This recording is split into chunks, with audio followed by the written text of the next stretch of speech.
Hey guys, welcome back to a brand new Ninjago video here on the channel. My name is TannerFishies. In today's video, we have ourselves some new statements regarding the Forbidden 5 coming at us from Ninjago series head writer Doc Wyatt. Figured I would just talk about all of these in one video here, just because all of these statements do, again, involve the Forbidden 5 and various members of that team. So just starting off with some questions here. Someone asks this question to Doc Wyatt over on Blue Sky.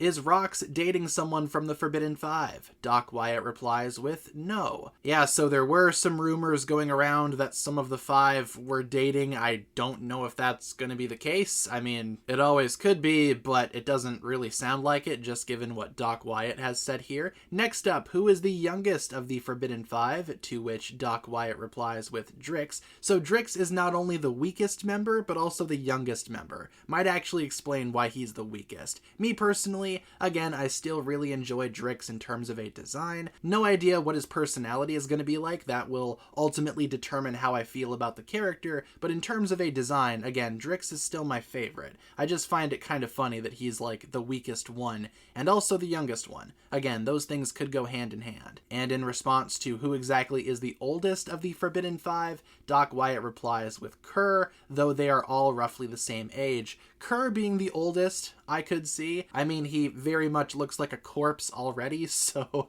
I imagine he would be the oldest one just by default. But again, according to Doc Wyatt, all of the 5 are roughly the same age. Interesting. Obviously, we know that in some cases, certain members of the 5 are younger, but again, they are all relatively similar in age. Next up here, we have this question regarding Zarkt of the Forbidden 5. Is Zarkt perhaps a black cat? For each of the 5, their element matches their species, and misfortune might be suited to a black cat. Doc Wyatt replies, sadly can't comment on this, but I like the way you're thinking. Yeah, so we've been discussing that for a while as well. Way back when, we made a whole video talking about what animals Zarkt could be, and when you consider his elemental power of misfortune, some animals are considered unlucky, like a black cat. I personally don't believe in that. I have a black cat myself. She's adorable. I love her. But in terms of Zarkt, again, some folks have been saying maybe he could be some type of cat. Maybe a panther. I know that Zarkt being a panther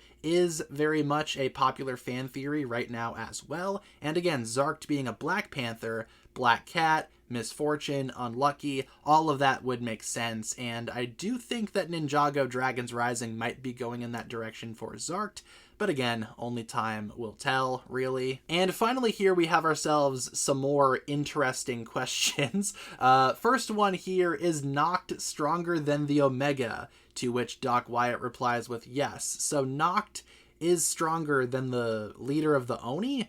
I'm not sure how much I buy that. I mean, again, if Doc Wyatt says it, I mean, must be true. But then again, you know, with all of the 5 together, surely, obviously, the 5 would be a great threat. But individually, sure, they're strong. Not sure if they would be stronger than the Omega. But again, just reading what Doc Wyatt says here, apparently Noct is stronger than the Omega. By the way, the second question here does come from one of those episode descriptions that does have a little bit of a spoiler in there, so we are probably going to be skipping that one. Doc Wyatt can't really answer it anyway, so if you're wondering why question number 2 is blocked out there, that's why. Question number 3 also doesn't really have that big of an answer attached to it, but question number 4, is Noct just pure evil or is he just lonely? Doc Wyatt replies, he murdered whole tribes of people. Evil is in the mix for sure. Yeah, so, you know, people have been talking a lot about the Forbidden 5 getting redeemed, and I know so many people are scared of that happening. I don't think the Forbidden 5 are even capable of being redeemed. That would be like trying to redeem the Overlord. I think there's just too much going on with the 5. They are too far gone. And sure, some characters like Harumi and Moro did horrible things and got redeemed, but again, those things don't even really compare to what the 5 did. So they basically decimated an entire realm and murdered, again, who knows how many people, but a lot of people. I don't think there is any redeeming the Forbidden 5. And with that being said, everyone, that's going to pretty much wrap it up for my thoughts here. Again, just a couple of questions, couple of statements, couple of answers brought to us by Doc Wyatt over on Blue Sky, all of which involving the Forbidden 5. Felt the need to cover them all in one video just because they all related. So leave all of your thoughts down below in the comments. What exactly do you guys think of all of this? And I appreciate you guys tuning in. Leave all of your thoughts, theories, speculation down below, and thank you so much for watching. If you guys enjoyed this one, feel free to like and subscribe, do all that fun stuff, and I will talk to you guys again very, very soon. Peace.